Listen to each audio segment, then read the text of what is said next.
Ik ben Tiemen, ik ben chef-kok en mijn passie ligt bij lokale ambachten. Ik neem jou mee door heel Friesland om de mooiste plekjes te vinden waar ze onwijs mooie producten maken. Vandaag zijn we bij de Graanbroeders. Je raadt het al, graan en daar wordt bloem van gemaakt. Welkom bij Chef Tiemen.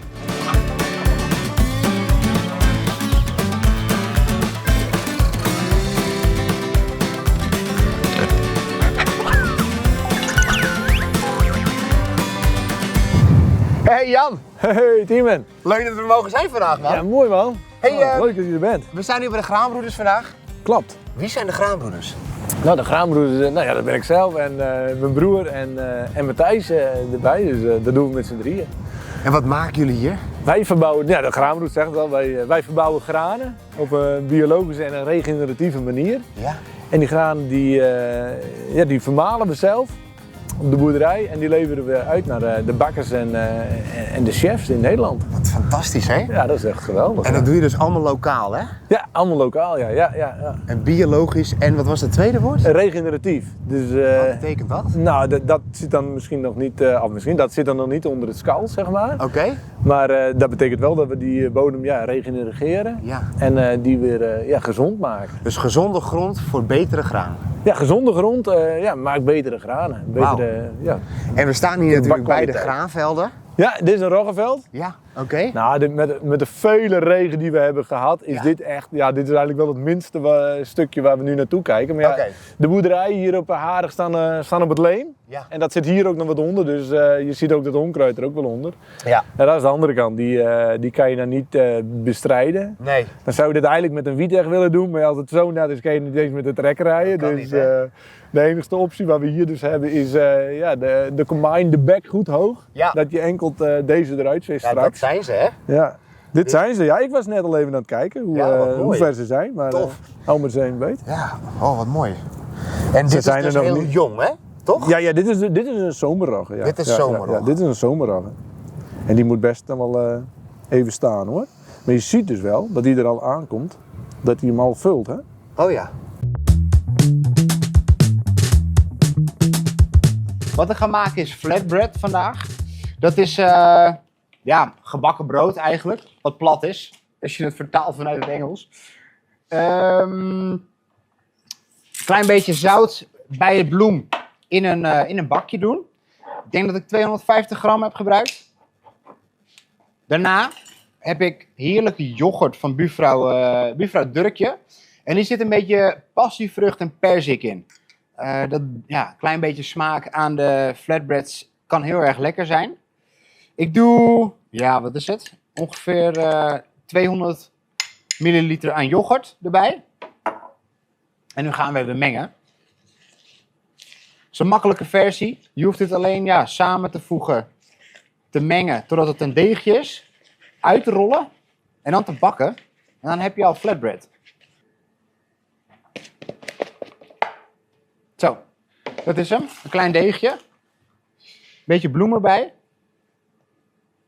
En nu gaan we hem een beetje kneden en rollen tot een mooi flatbread. Ik wil hem eigenlijk in een paar stukjes hebben. Ik ga hem in vieren doen. Zorg dat er altijd veel bloem onder zit en bovenop ook, anders gaat het plakken. Zo. Lekker die bloem erop verdelen.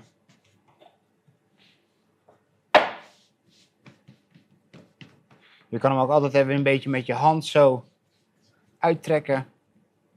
Het hoeft ook niet perfect te zijn natuurlijk. Zo. Wat we nu gaan doen is een pannetje op het vuur zetten.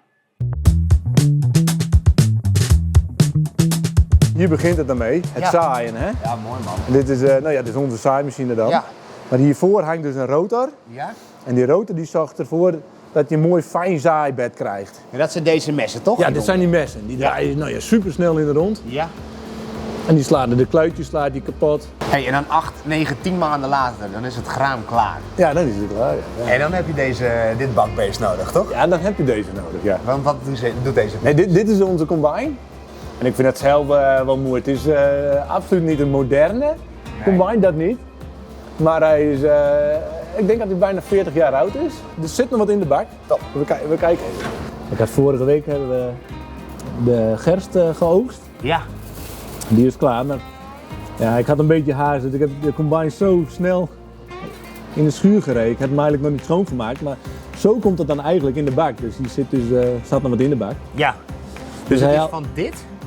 Ja, dat maar nou is dit wel de rog, hè? Dat moet je goed begrijpen. Ja, oké. Maar hij haalt dus, als het rijp is, dan haalt hij al die zaadjes, ja, die schudt hij eruit, zeg maar. Schudt hij En eruit? wrijft en schudt hij er eigenlijk uit. Oké. Onder in de machine. En dan vijzelt hij het naar boven. Dit is dan dat is dan voorraadbak. Ja. En hier kun je ongeveer zo'n 3 ton in kwijt, kan je opslaan in de bak. 3 tonnen.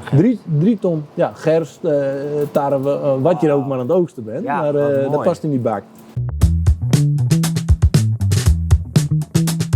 En dan doe je er olie op.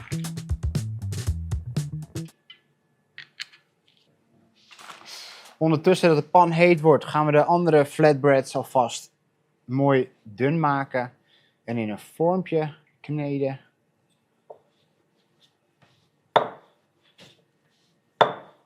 Wat je kan doen, omdat de flatbreads aardig slap zijn, is met zelfvertrouwen werken. Als je nu gaat vastpakken en langzaam gaat doen, dan valt hij waarschijnlijk uit elkaar. Het is omdat het een snelle versie is. Dus wat je kan doen, is hem een klein beetje vastpakken en op je hand flippen. Zo. Dan gaat hij mee, blijft hij heel. En zo kan je hem ook in de pan leggen. Wat we ondertussen gaan doen, de flatbreads die zijn mooi langzaamaan bruin aan het worden. Gaan we een kleine salade maken die er dan in gaat. Ik heb gekozen vandaag voor tomaatjes. Zorg ervoor dat alle bloem een beetje weg is, want anders proef je dat terug in de salade. Salade gaan we mooi in brunoise snijden, dus vierkante blokjes.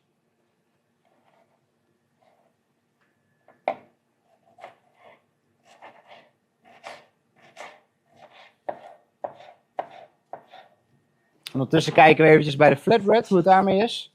En je voelt het al, dit is mooi krokant. Wees niet bang voor een paar kleine donkere stukjes. Het is gewoon heerlijk. Ik heb een mooie paarse wortel.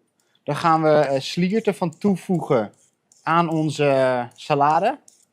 Geeft een mooi volume, mooi volume in de salade. Zo, dit doe je er ook bij. Gele wortel. Ook lekkere sliertjes. Dan hebben we verse peterselie uit de tuin. Lekker grof gesneden. Dat gaat er ook bij. Kijk, ondertussen is de eerste klaar. Dat kan je zien. Ze zijn wel heet.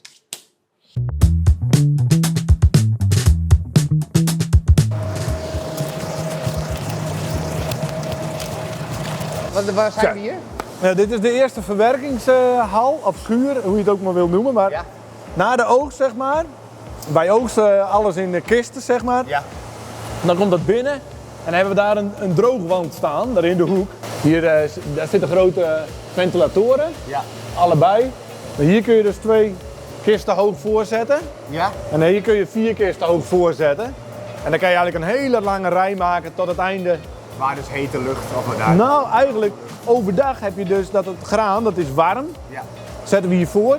En in de nacht dan koelt de temperatuur. Dus wij gaan van warm naar koud. En van warm naar koud betekent drogen.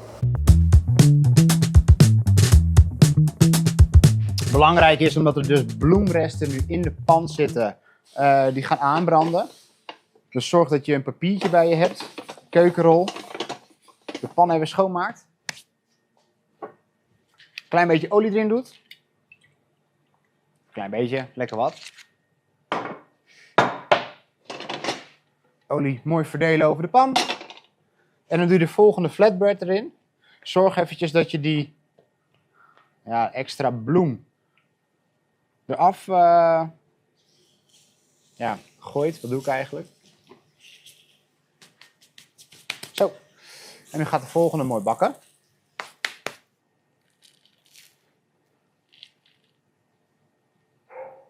Er komt heel veel sap uit. Die kunnen we zo meteen gebruiken ook. Dat gaat de zoetheid en de zuurheid zorgen voor in de salade. Het mooie is met een granaatappel is dat je hem aan alle kanten een beetje mag losknijpen, om het zo maar te zeggen. En je ziet het nu al, dat die pitjes er langzaam uitvallen. We kunnen dat ook sneller doen. Als we het in de keuken bijvoorbeeld doen, dan doen we een pollepel, pakken we. Of een lepel. En dan slaan we dat ding op de kop. En je ziet eigenlijk al dat de pitjes tussen mijn vingers doorvallen. Zo de salade in. Mooi, natuurlijk moeten we een beetje zout in de salade hebben. En nu lekker mengen.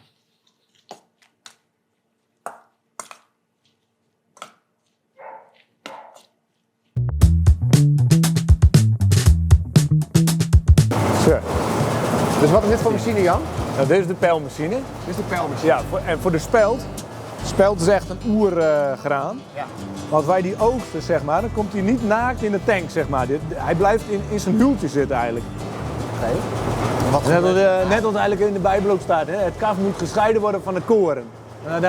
Dan denk ik wel, daar hebben ze het over het speld. Ja, precies. Ja. Ja, maar mooi. dat doen we dus met deze machine. Dus zo komt hij dus in de combine. Dus hij gaat van dit naar dit. Ja. En dan, ja. Dit is afval. Nou, hier zit dus breuk in, er zitten onkruidzaden in. En er zitten ook hele kleine korreltjes in. Die zijn wat, ja. Die zijn niet perfect. Nee, die zijn niet perfect. Dit zijn de volle korrels, zeg maar. Van de spelbezit. Nee, dit is van de tarwe. Dit is van de tarwe. Ja, dit is tarwe. Dit is tarwe. Maar je ziet wel dat ze allemaal mooi vol zijn. Ja. Niet veel verschrompelde zaadjes erbij zitten. Dat je dat goed doet, zeg maar, dan krijg je ook een hoogwaardig product om mee te malen. Maar hier gaat er dus de maalsteen in. Ja. En dan gaat in de midden. Ja, Oké, dus het komt hierin, het wordt vermalen tussen twee stenen en Ja. dan wordt het dus... gaat door de twee stenen heen. Ja? En dan hieronder wordt het afgezogen. Oké. En dan zuigen we het af, zeg maar. Het meel wordt afgezogen. Gaat door deze RVS-buis. Door de scheider heen. En dan gaat het zo. Nou zijn ze hier dus meel aan het draaien, dus niet de bloem. Willen we bloem gaan draaien, staat deze machine ook aan. Dan zeeft hij dat eruit. Door middel van dat het door die zeven heen gaat. Dus ik denk dat dat wel even leuk is om te vertellen. Wat is nou het verschil dan tussen bloem en meel? Oh ja, nou het meel, dat is het hele product, zeg maar. De hele korrel die het is vermalen is het meel. Ja. Maar maken we de bloem van, dan zeven we de semelen, die zeven wij eruit. Ah. En dan is het de semelen in een aparte bak en dan de bloem hou je over. Dus bloem is eigenlijk meel Wat gezeefd is. wat gezeefd is waar dus geen zemelen in zitten. Nee, waar de semelen uit zijn, ja. En dat gebeurt dus in hier. Ja, in deze machine. Echt fantastisch, dank je wel Ja. dat we hier mochten zijn vandaag. Ja. We hebben genoten van jou, het proces van de graanbroeders. Ja. En dankjewel voor de voorraad aan bloem die we mee hebben gekregen. Ja. Hier gaan we iets heel leuks mee maken. Ja, kan En, naar de studio. Ja, precies dat. Ja. Dankjewel. Heel veel succes met je bedrijf. Ja. En Dat gaat lukken. we zien elkaar. Ja. Tof. Dankjewel. Zet hem op, hè? Yo, hey, hoi. Hoi. Ondertussen is deze ook klaar. Schoonmaken.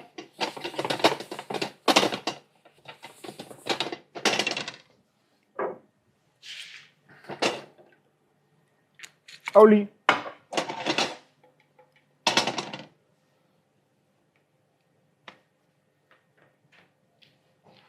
Restbloem eraf. Zo. Wat je kan doen dan ondertussen is een klein beetje schoonmaken. Want zoals je ziet, hebben we er een beetje een zootje van gemaakt. Dat is ook helemaal niet erg.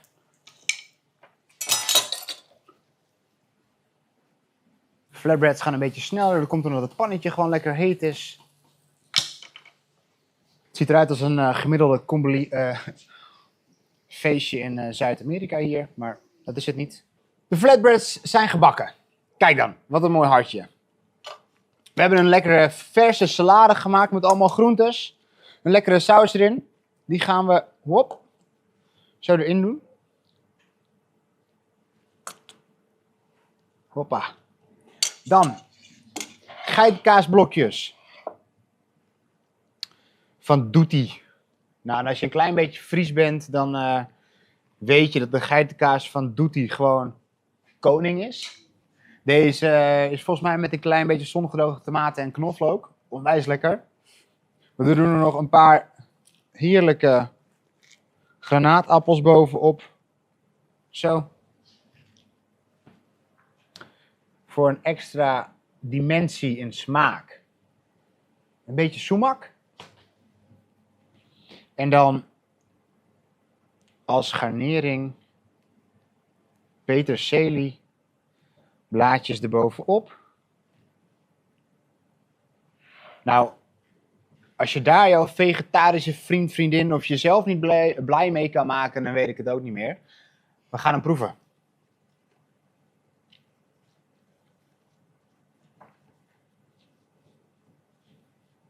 Is flink, hè?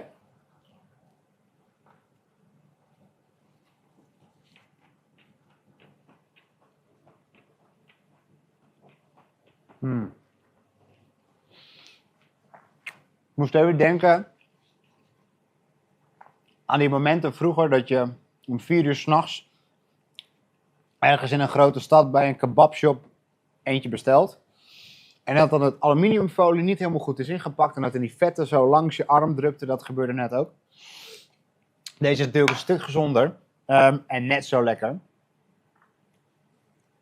Die versheid van die groenten, de kruiden, de vettigheid van de geitenkaas. Kijk dan. Een lekkere dressing zit erop. Niks meer aan doen. Dit was deze week's aflevering. Waar centraal stond de tarwebloem van de Graanbroeders. Dankjewel voor het kijken en tot volgende week. Komende week bij Chef Timon ga ik je laten zien wat je met deze courgette kan doen. We gaan een courgette taart maken met heel veel lekkere kruiden, een beetje chili erin, want deze die komt van Boer Bart en die gaan we hier in zijn eigen keuken klaarmaken.